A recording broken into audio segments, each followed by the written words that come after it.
All right, everybody, I am back with a brand new DC update. And I've got a lot of emotions going on right now in regards to DC because Absolute Batman dropped today, which is the biggest Batman drop probably in my lifetime. And we had Superman and Lois premiere 2 days ago, and I watched it yesterday. And I'm going to do a review and talk about both those things in a separate video because there's a lot to cover with both of those topics. But I'm going to keep this video strictly the DCU, pretty much related stuff with that and with Warner Brothers. And we're going to look at some stuff today. For the first time, I have a little bit of hope for one of the projects they're doing with the DCU. And I have some people online thinking that all I do is hate on everything. And no, I'm very critical of what they're doing. It's not that I hate everything. It's that I'm being very critical. I'm not getting any younger. And I would love to one day see a regular aged Justice League. And the thing that I'm really irritated with is James Gunn, back when The Flash came out, really talked up the multiverse. But everything outside of what he wants to do is getting canceled. I pretty much can guarantee you, I would almost bet a lot on the fact that that Superman cartoon that's on HBO Max will be canceled after the next season because it's going to air before Superman comes out. Superman and Lois season 4, it's the last season because they don't want any other Superman out there other than what James Gunn is doing. If you're going to talk up the multiverse, use it. The more you use these characters, the more fans you're going to have on board, the more merchandise you're going to sell, the more everything. But James Gunn is all about James Gunn. Now, let's take a look at some of the photos that I have grabbed since my last video. So this is the first photo, and I really love this. I didn't even think about this when I saw both of these films. Obviously, the top one is from Suicide Squad, and the bottom one is from Zack Snyder's Justice League. And we really got robbed by not seeing Leto's performance in Suicide Squad. The studio is stupid for not releasing the Suicide Squad film, that David Ayer's Suicide Squad. Leto needs some justice here, and the fans deserve to see it, but even more so, the actors involved and the people behind that film really need their version to be seen. But this is just one of those things that I will always remember when I watch both of these films now. That is pretty cool. Now, this is actually a post going back to 2019, and it says, Jared Leto attempted to kill Todd Phillips' Joker before it went into development. He reportedly complained bitterly to his agents at CAA, as well as ordering his manager to call the leader of Warner Brothers' parent company to cancel the film. And that comes from The Hollywood Reporter. And I don't doubt this, because what I had heard behind the scenes is that he had an hour's worth of material. And I'm not talking about just everything he had filmed, but he had an hour's worth of scenes in the movie that got cut. He was in the movie for less than 5 minutes, but should have been in the movie for almost an hour. Those were the reports when this was made. Like, there was a whole performance behind him we never got to see. And considering how Joker Folie à Deux ended up, we would have been better off with this. Now, this isn't just reported. This is pretty much a real thing at this stage. He's actually done an interview. But it says Todd Phillips reportedly wanted nothing to do with DC during the making of Joker 2. Phillips refused to take any communication from James Gunn and would only liaise with Warner Brothers heads Mike DeLuca and Pam Abdy about the film. This shows you that not everybody wants to work with Warner Brothers, or work with not just Warner Brothers, but work with James Gunn. We already know what happened when Ben Affleck was asked about this. He wants nothing to do with what James Gunn is doing. He's like, James Gunn can have his go at it, but he goes, I want nothing to do with it. This is why I think Henry Cavill is not coming back as Superman, because they probably wanted him to do something he wasn't willing to do. Gal Gadot has sat in the background. She had made comments that Gunn promised to make the third film, the next Wonder Woman, but that's not going to happen. And now we're hearing that Todd Phillips wants nothing to do with James Gunn and wanted nothing to do with him. And it's really sad, the effects of that reboot and everything, all of the repercussions and the waves that came from this, that really ruined a lot of projects. It's very sad to see what has happened to DC. Also, Todd Phillips refused to test screen Joker Folie à Deux. Its premiere in Venice marked the first time an audience saw it. The critics rejected it, and the film tallied a disastrous 33% score on Rotten Tomatoes, well before earning a dismal D Cinema score. To put that grade into context, the much reviled Madam Web landed a C+ earlier this year, which is probably the worst movie that I saw this year.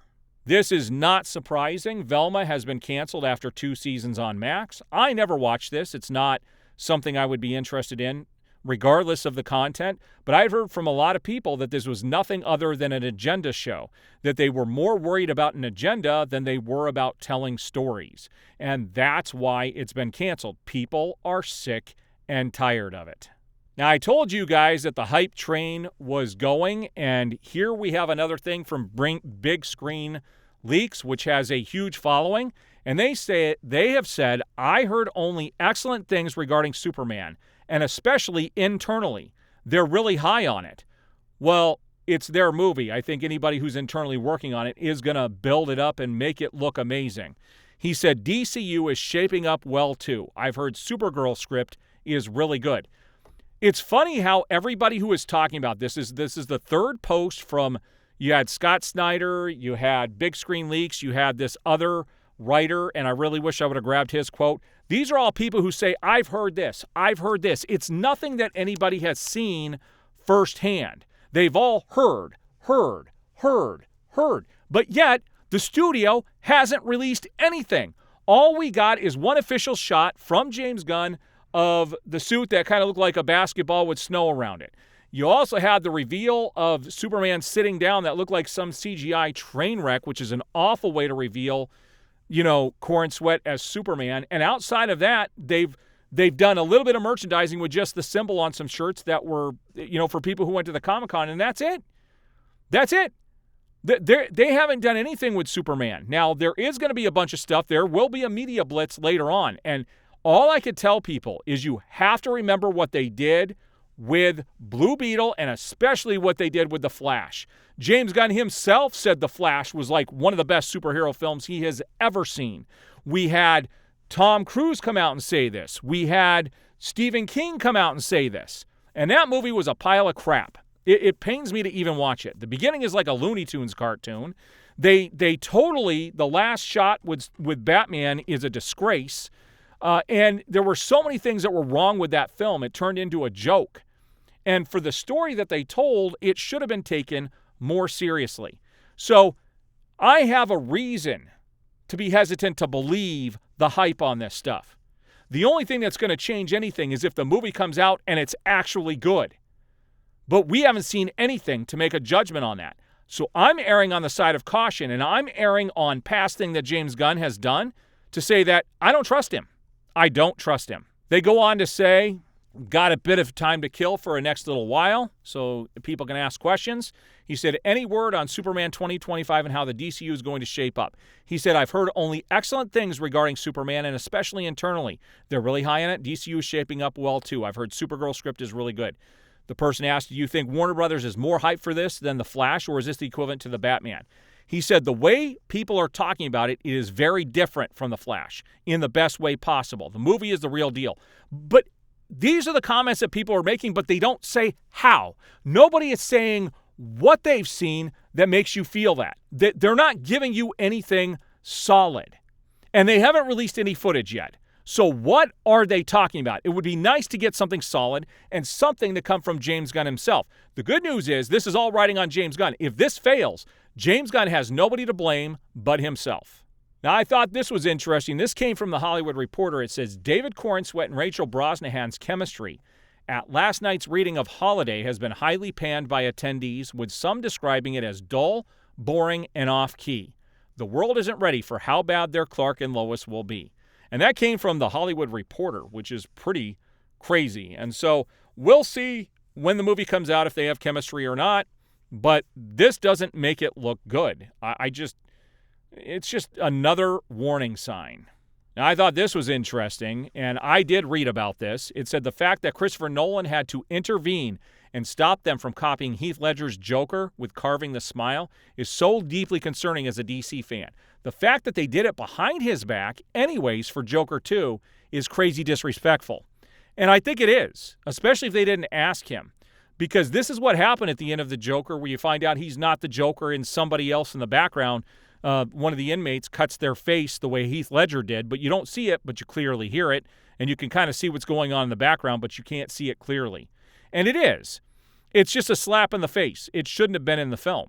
Now, this is interesting, especially considering how old Hal Jordan is going to be, but it says Kelly MacDonald is rumored to have been offered one of the female leads in Lantern. She will portray the town's sheriff and Hal's love interest. It's uncertain if the role is a OC, an original character, or Carol Ferris. I doubt it would be Carol Ferris unless they say she doesn't work, anymore with the military, and she's kind of off on her own.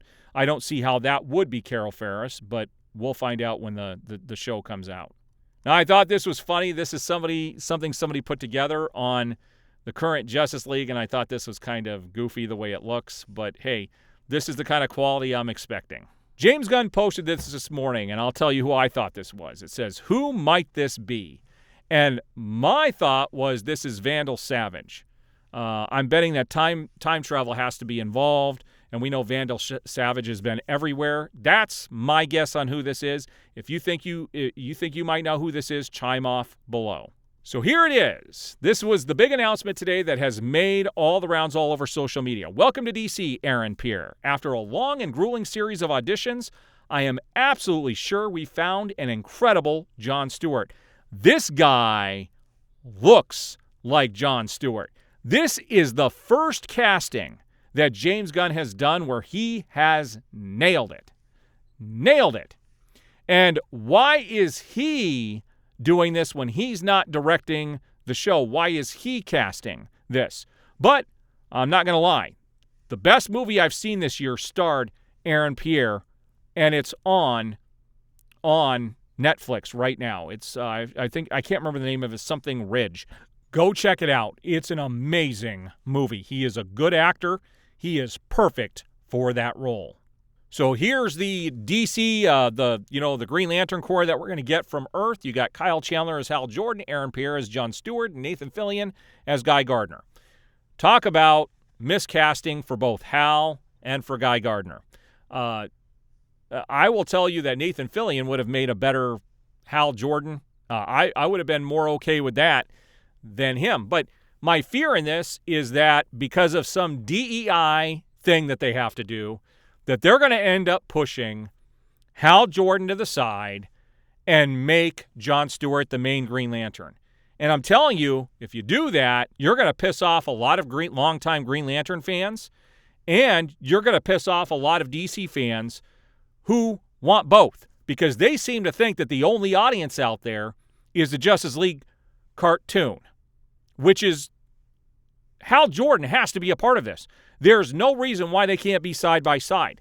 And I posted online today that if they're doing this as just a way to push Hal Jordan off to the side, it's going to be disastrous. And a couple of people were piling on me saying, you don't know that that's going to happen. And I don't. I said, if it happens. And, these studios have a problem right now dealing with race. And there's no reason why you can't have both fighting side by side. But if he gets pushed to the side just because they want John Stewart in there, that would be a huge, huge mistake. But I am very excited to see Aaron Pierre in this role. I think he is a perfect John Stewart. Now, this comes from My Time to Shine. Hello. It says, middle-aged actors will be considered for playing Batman in the DCU, which does make sense. I think it would have to be somebody in their 40s for the Brave and the Bold. If you are going to bring Damian into it, you've had 3 other Robins. You've had Dick Grayson, you've had Jason Todd, and you've had Tim Drake, and then you have Damian Wayne. And so, he's going to have to be a guy in his 40s, between 40 and 50. So that makes sense. But to have such a young Superman. Now, one thing I forgot to mention when it came to Green Lantern, people were telling me in some of these comments trying to pile on me that I was okay with Batman dying in Zack Snyder's Justice League 2 or 3, and that there was a 10-year difference between him and Henry Cavill. And there's a big difference between having, a decade or a decade and a half difference between people, versus a 35-year difference between someone like, Hal Jordan and Jon Stewart. There shouldn't be a 30-plus year difference between the two characters, and I will stand by that till the end of time. I wanted to see a regular Justice League, and I feel like they're just skipping over it. Like James Gunn wants to do the weird stuff, but we'll see. All right, guys, so there's another big update for you. A lot of stuff is going on. I'm going to continue to cover all of this. So if you like the video, please hit the like button, subscribe, and hit that notification bell. And I will be back later, either later today or possibly tomorrow, with my thoughts on the first 2 episodes of Superman and Lois, and also what I thought about Absolute Batman. And I got to tell you, yeah, you're not going to want to miss that video. All right, guys, I do appreciate the support. We will see you on the next video.